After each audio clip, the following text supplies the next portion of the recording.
यूनानी सिस्टम को या इस सिस्टम को सीखने के बाद ये बैक हुए अरब को। जब अरब में आए तो उस वक्त जो है खलीफा का दौर हुआ करता था, उस्मानिया दौर चल रहा था।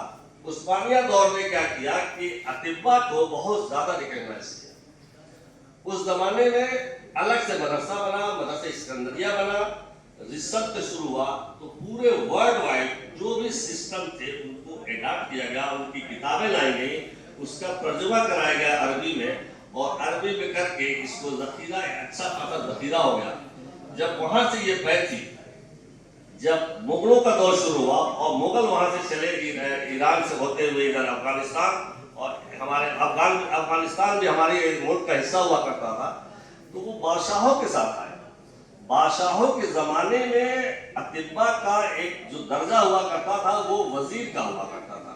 आप जानते हैं कि उस जमाने में दो ही तरह के लोग थे, या तो लड़ने वाले और या तो जो है मजदूरी करने वाले, दो ही तरह के लोग हुआ करते थे। तो बादशाहों को देखते हुए, उनके मिजाज को देखते हुए और जो लड़ने का सिस्टम, ये देखते हुए किताबों का जखीरा और उसी हिसाब से दवाओं को रिकॉग्नाइज किया गया था। उसके बाद से जब बादशाहों के जरिए हमारे मुल्क में पैथी आई मुगलों के दौर में, तो फली फूली, क्योंकि यहाँ ऑलरेडी आयुर्वेदिक मेडिसिन थी, उन्होंने देखा कि अरे या तो ऑलरेडी है या तो जखीरा है, तो उन्होंने अपने नाम से और कुछ आयुर्वेदिक किताबों का ट्रांसलेशन हुआ अरबी में और फारसी में, सारा करके यूनानी यहाँ डेवलप हुई।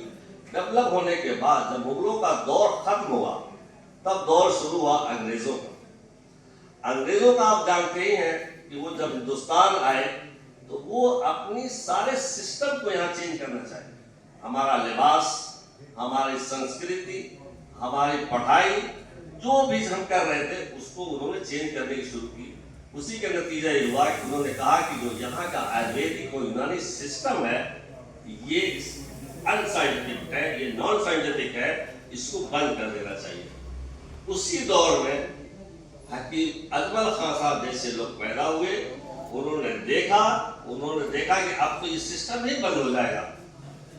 तब उन्होंने क्या किया, एक एसोसिएशन बनाया आयुर्वेदिक एंड यूनानी तिब्बिया कॉलेज के नाम से। एक चीज और आप जब देखेंगे, हिस्ट्री आप पढ़ेंगे कि तिब्बिया कॉलेज जिन लोगों ने भी कायम किया वो सिर्फ तबीब ही नहीं हुआ करते थे, बल्कि शासन में, सियासत में भी हिस्सा लेते थे, और उस दौर की जो हुकूमत होती थी वो उसका भी एक पार्ट हुआ करते थे।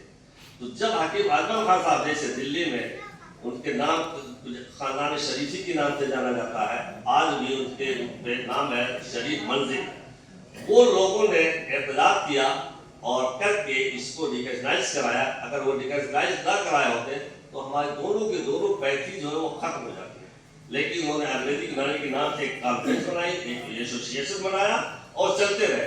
बजाते खुद हकीम साहब ऐसे शख्सियत शायद मैं समझता हूँ कि इस दौर में और भी टफ हो सकता है, इसलिए कि उन्होंने जामिया मिलिया इस्लामिया जो यूनिवर्सिटी है उसके संस्थापकों में से एक फर्द वो भी थे, एक इम्पोर्टेंट रोल किए। और जब जामिया मिलिया इस्लामिया बन गई तो वो उसके चांसलर भी रहे ताहयात। इसके अलावा तिब्बिया कॉलेज करोलबाग जो 45 एकड़ जमीन में है, आज मैं समझता हूँ आज तक कभी कोई भी आयुर्वेदिक और यूनानी कॉलेज 45 एकड़ जमीन में नहीं है, जो हकीम साहब ने 13 के आसपास में कायम किया। उसके अंदर आप जाकर देखेंगे, कभी आपको जाकर देखना होगा कि हकीम साहब ने कॉलेज का ब्लॉक, एकेडमिक ब्लॉक अलग बनाया, रिसर्च का ब्लॉक अलग बनाया, लैब का ब्लॉक अलग बनाया, तशरीह का ब्लॉक या पोस्टमार्टम कह लीजिए या एनाटॉमी का ब्लॉक कह लीजिए, उसको अलग बनाया, इन्फेक्शियस डिसीज का ब्लॉक अलग बनाया, और सबको सेपरेट रखा और हॉस्पिटल को अलग बनाया। आज उस सिस्टम से देखा जाए तो मेरे ख्याल से इस वक्त कोई भी तिब्बिया कॉलेज नहीं है, बल्कि सब एक दूसरे से मिले जुले हैं। तो वो उनकी सोच का आप अंदाजा लगाएंगे क्या थी। इसके अलावा उनका यही कहना था कि अजमल खान साहब का कि हमारी दो आंखें हैं, दोनों में एक आयुर्वेदिक है और एक यूनानी है, इन दोनों का जिंदा रहना जो है हमारे लिए बहुत जरूरी है। आपको ये भी मालूम होना चाहिए कि वो हिंदू महासभा की उन्होंने एक मीटिंग में सदारत भी किया, आज कहीं पॉसिबल है इस तरह के हालात के तहत कि आप नहीं कर सकते, लेकिन उन्होंने इस तहजीब को, गंगा जमनी तहजीब को बरकरार रखते हुए वहाँ सदारत की, कांग्रेस से जुड़े हुए थे, वो वहाँ भी सदारत किए। मकसद मेरा कहने की ये है कि जब हमारे आपके बीच में ऐसे लोग पैदा होंगे जो अपने फन के भी माहिर होंगे, सियासत के भी माहिर होंगे, वो शायर भी थे, वो किताबें भी उन्होंने लिखी, हासिल किताब, तब जाकर के हम अपने फन को आगे बढ़ा सकते हैं। सिर्फ एक फील्ड में रह करके अब चाहेंगे तो वो जो फायदा हमको मिलना चाहिए वो नहीं मिल सकता। हकीम अजमल खान साहब और जिस खानदान से थे उसी नाम से बना खानदान शरीफी, और उसी के पैरेलल एक खानदान था वो लखनऊ में जिसको कहा जाता है खानदान अजीज, हकीम अब्दुल अजीज साहब के नाम से। दोनों खानदान में जैसे आप सभी पढ़े लिखे हैं, ये स्कूल ऑफ थॉट होता है, अपनी अपनी सोच होती है।